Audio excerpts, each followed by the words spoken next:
السلام علیکم and welcome back to another video of pigeons YouTube channel. دوستو آپ جو سامنے دیکھ رہے ہیں یہ میرا اڑنے والے کبوتروں کا جال ہے. اگر آپ نے میری پچھلی والی ویڈیو دیکھی ہو تو آپ کو پتہ ہوگا کہ ملتان میں بہت بارش ہو رہی ہے اور ٹھنڈ بھی بہت زیادہ بڑھ گئی ہے. بارش کی وجہ سے اس والے کیج کے اندر بہت زیادہ کیچڑ ہو گیا تھا, کیونکہ بیٹھیں جمع تھیں, ان کو سکھانے کے لیے میں نے بھوسی ڈال دی تھی تو حالت بہت زیادہ خراب ہو گئی تھی. ویسے بھی اس کھڈے کی صفائی میں ہر ہفتے کرتا ہوں, بٹ کسی وجہ سے مجھے تھوڑا سا زیادہ دیر ہو گئی تھی.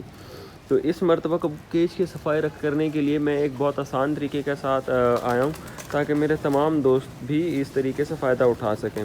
نارمل لوگ یہ کرتے ہیں کہ نیچے کچھ میٹ بچھاتے ہیں, کچھ جالی دار جو پلاسٹک کا یا لوہے کا اس طرح میٹ ہوتا ہے تاکہ بیٹ نیچے گر جائے اور کبوتروں کو مسئلہ نہ ہو. لیکن وہ تھوڑا سا ایکسپینسو ہو سکتا ہے اور کبھی کبھار جو وہ ہوتا ہے جو میٹ ہوتا ہے وہ آپ کے سائز کے مطابق نہیں ملتا. تو میں نے ایک اس آسان طریقے سے آیا ہوں کہ میں نے صفائی کروائی ہے سارا کھرچوا کے. یہ جو آٹے والی گٹو جو ہوتے ہیں ان کو کاٹ کر بچھا دیا ہے. ٹھیک ہے, یہ ایک گٹو ہے جو ایل شیپ کے اندر کاٹ کے میں نے بچھا دی ہے. یہ والی جو جگہ باقی ہے یہاں پہ ایک گٹو ایز اٹ از آ جائے گا کاٹے بغیر. جب میں وہ بچھا لوں گا تو وہ بھی میں آپ کو دکھا دوں گا. اس سے فائدہ یہ ہوگا کہ اگلی مرتبہ جب گندگی ہوگی تو ہمیں کھرچنا نہیں پڑے گا, کوئی ٹینشن نہیں ہوگی.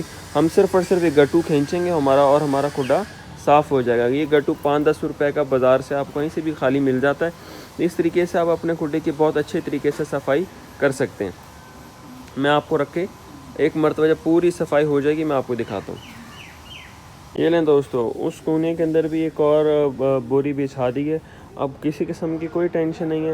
اب کبوتروں کا کھڈا بالکل ایک دم صاف ہو چکا ہے, اور جب بھی 2-4 دن میں یہ کھڈا تھوڑا سا گندا ہوگا ہم اس کے نکال کے اس کو پھینک دیں گے اور اس کی جگہ پہ ایک نیا گٹو بچھا لیں گے. اگر آپ سوچ رہے ہیں کہ اس وقت کبوتر کدھر ہیں تو سارے کبوتر جس وقت ٹینکی پہ بیٹھے ہوئے ہیں. ٹھنڈ بہت زیادہ ہے اس لیے میں ان کو فی الحال بھی اڑا نہیں رہا اور نہ ہی ان کا اڑنے کا. لیں جی, یہ کبوتر پھر سے اڑ گئے ہیں.